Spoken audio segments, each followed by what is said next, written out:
आइए रुख करते हैं अब खबरों की ओर। इस बार सर्फा क्लब की तरफ से मोमेंटम सर को वेट करेंगे।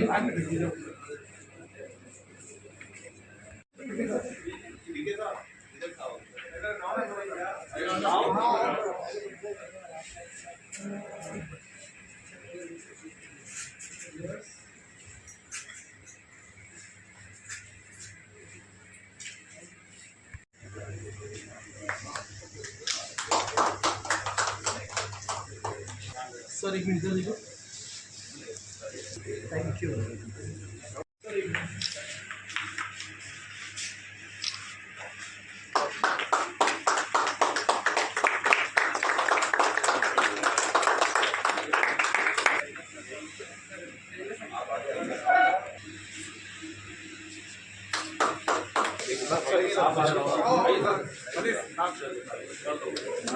प्लीज सर आइए।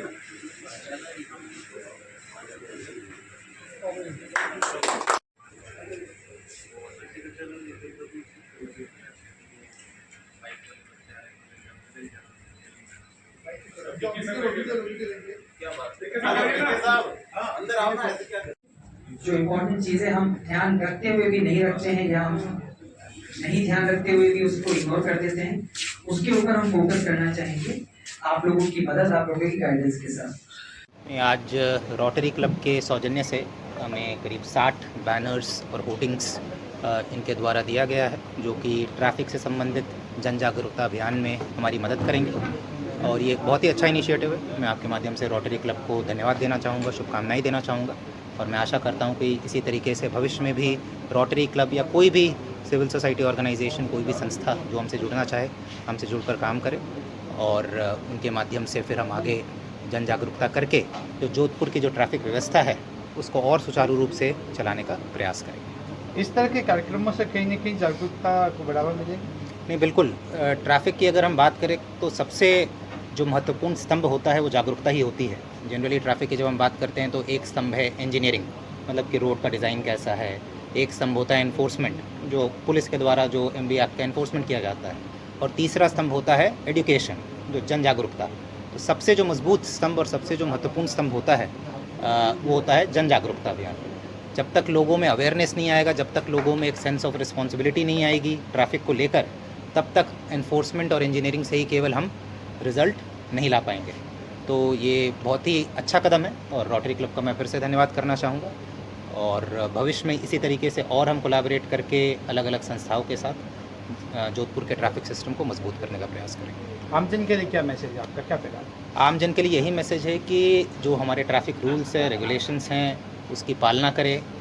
ये उनके हित के लिए है, उनकी सुरक्षा के लिए है। अगर वो हेलमेट पहनेंगे, वो सीट बेल्ट पहनेंगे तो किसी और का फ़ायदा नहीं होगा, उन्हीं का फ़ायदा होगा। और नुकसान भी होगा तो उन्हीं का होगा, किसी और का नुकसान नहीं होगा। तो मेरी अपील है सब लोगों से, ट्रैफिक रूल्स फॉलो करें, जो ट्रैफिक लाइट्स है उसकी पालना करें, नशा का सेवन करके वाहन ना चलाए, वाहन चलाते वक्त मोबाइल का उपयोग ना करें, 2 पहिया वाहन चला रहे हैं तो हेलमेट के साथ चलाएं और 4 पहिया वाहन चला रहे हैं तो सीट बेल्ट के साथ चलाएं। ट्रैफिक की बात करें तो कहीं कहीं नवाचार कुछ और पुलिस कर रही है? बिल्कुल, इस पर मेरा काफ़ी ध्यान है। हम अभी पूरे शहर में जहाँ जहाँ एक्सीडेंट्स होते हैं उसका हम एक बार विश्लेषण कर रहे हैं और जो ब्लैक स्पॉट्स होते हैं उनको हम चिन्हित करने का प्रयास कर रहे हैं। वहाँ पर फिर फर्दर विश्लेषण करेंगे भाई किस वजह से एक्सीडेंट्स हो रहे हैं, स्ट्रक्चरल कोई डिफ़ॉल्ट है या फिर वहाँ पर एनफोर्समेंट की और आवश्यकता है। तो ये सब का एक बार विश्लेषण करके जो भी उसमें कार्रवाई की आवश्यकता होगी अलग अलग विभागों के साथ मिलकर, चाहे वो ट्रांसपोर्ट विभाग हो, चाहे वो JDA हो, नगर निगम हो, PWD हो, इन सब के साथ मिलकर एक प्लान बनाएंगे और उसका फिर क्रियान्वयन सुनिश्चित करेंगे। ट्रैफिक व्यवस्था में जो सिपाही तैनात रहते हैं उनकी सुरक्षा को लेकर कोई पुख्ता इंतजाम किए जाए? नहीं, ट्रैफिक व्यवस्था में जो हमारे सिपाही रहते हैं उनसे हम रेगुलरली फीडबैक लेते रहते हैं कि भाई उनको किस चीज़ की आवश्यकता है।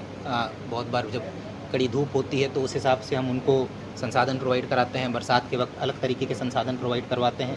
और साथ में हमारा प्रयास ये रहता है कि भाई उनका जो डिप्लॉयमेंट है, उनका जो ड्यूटी लगता है वो रोटेशन वाइज लगते रहे, ताकि किसी एक व्यक्ति पर बोझ ना पड़े।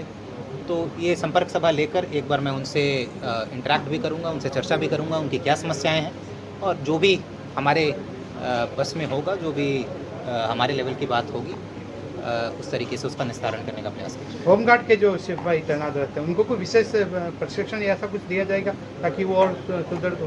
नहीं, उनको ऑलरेडी हम उनकी ब्रीफिंग करते हैं, उनको MV एक्ट के बारे में बताते हैं। बाकी होमगार्ड का जो रोल है वो केवल ट्रैफिक को सप्लीमेंट करने का है ना। वो ट्रैफिक के जाब्ते के साथ रहते हैं, वो अकेले कोई कार्रवाई नहीं करते हैं।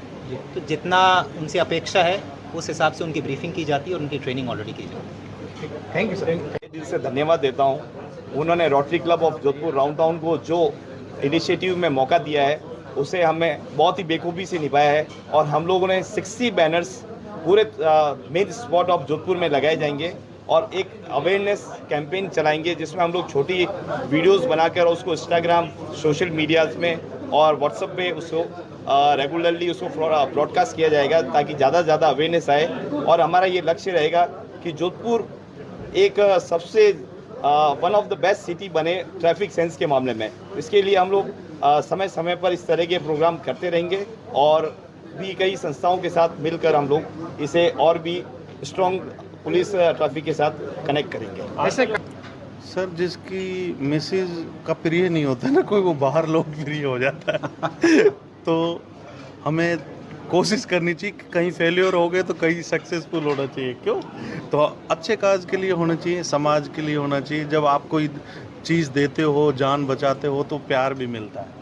तो सब मजाक की बात है, लेकिन ये जब भी मिलता है जब अपन पूरे शिद्दत से काम करते हैं। मैं हमेशा एक बात कहता हूँ कि हम चले तो आंधियाँ क्या तूफान संग में चल पड़ेंगे, सागरों की बात क्या हिमगिरी भी ढल पड़ेंगे। ये ना सोचें ये निशाएं पथ हमारा रोक लेंगी, हम चले तो हम ढले तो सूरज हजारों जल पड़ेंगे। तो ये एक अकेले का काम नहीं है। हम एक को समझाएंगे, एक दो को समझाएगा, 2-10 को समझाएंगे। और आप जैसे डिग्नेटरी जो जोधपुर के एक से एक महानुभाव हैं यहाँ, जो अपनी अपनी व्यवस्थाओं में इतना व्यस्त होके भी समाज के लिए आगे आए हैं, तो एक शानदार पहल हुई है ये। और इस पहल को हम मुहिम को आगे बढ़ाएंगे और पूरा ह्यूमर इसमें बेस्ट वो रखना चाहिए, क्योंकि ह्यूमर बिना कोई सुनता नहीं है। कोई सुनता नहीं है तेरे राज में, क्या सारे के सारे बहरे हैं।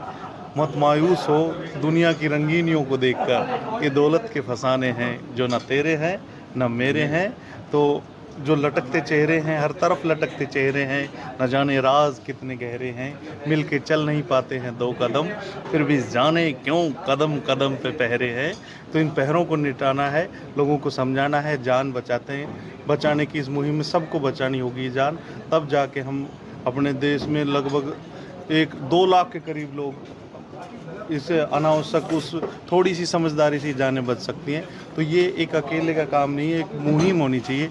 और जब जान बच जाती है, एक परिवार बचता है, उसके बाद उसके साथ पूछते बच जाती हैं। तो थैंक यू वेरी मच। आज आप सब लोगों ने इस मुहिम में सपोर्ट किया, तो मीडिया का विशेष मैं धन्यवाद देता हूँ। मनीष भाई का, प्रमोद भाई का, जीतू जी, और ये तो हैं दीपक जी। तो दीपक की तरह जलो तो जलो दीपक की तरह, मत खाओ बैसाखियों को दीमक की तरह। तो हम दीपक की तरह जलेंगे, जो खुद अंधेरे में रहता है, बदले में कुछ नहीं लेता है, दुनिया को प्रकाश देता है। तो प्रकाश देने का काम हमारा होना चाहिए। तो एक से एक शानदार यहाँ पर्सनैलिटी आज इकट्ठी हुई और मैं जयपुर से आया और मुझे भी इन्होंने बुलाया, तो बहुत अच्छा लगा मुझे। Thank you very much. Sir, social media एक बहुत बड़ा प्लेटफॉर्म बन चुका है आज। अच्छा। आप अच्छी तरह जानते हो सोशल मीडिया प्लेटफॉर्म का जो इस्तेमाल आप करते हो, जहाँ जयपुर की सड़कों पर जगह जगह लोग आपको कहते हैं कि आगे ट्रैफिक वाले, इसको लेकर आपको कैसा महसूस है? अच्छा लगता है। जब ये मुहिम मैंने ऐसी शुरू नहीं की थी, मेरे मामा जी का बच्चा एक्सपायर हो गया था तो एक्सीडेंट के अंदर, वो IAS के इंटरव्यू दिए थे उसने, तो वो उसकी अंडर 100 रैंक आई थी। तो उसके बाद मुझे लगा जब इतना इंटेलिजेंट बच्चा जिसकी वजह से पूरा परिवार सुरक्षित हो सकता था और वो ही चला गया, तो हमें इस मुहिम को कोशिश करनी चाहिए। और इसके बदले में मुझे इतना प्यार मिला, इतनी लोकप्रियता मिली, तो मुझे लगता है कि मुझे अपना धर्म निभाना चाहिए। सड़कों पे क्या, मुझे तो गटर के पास भी अगर अवेयरनेस करनी पड़ी तो करनी चाहिए। क्या बात, थैंक यू। Thank you.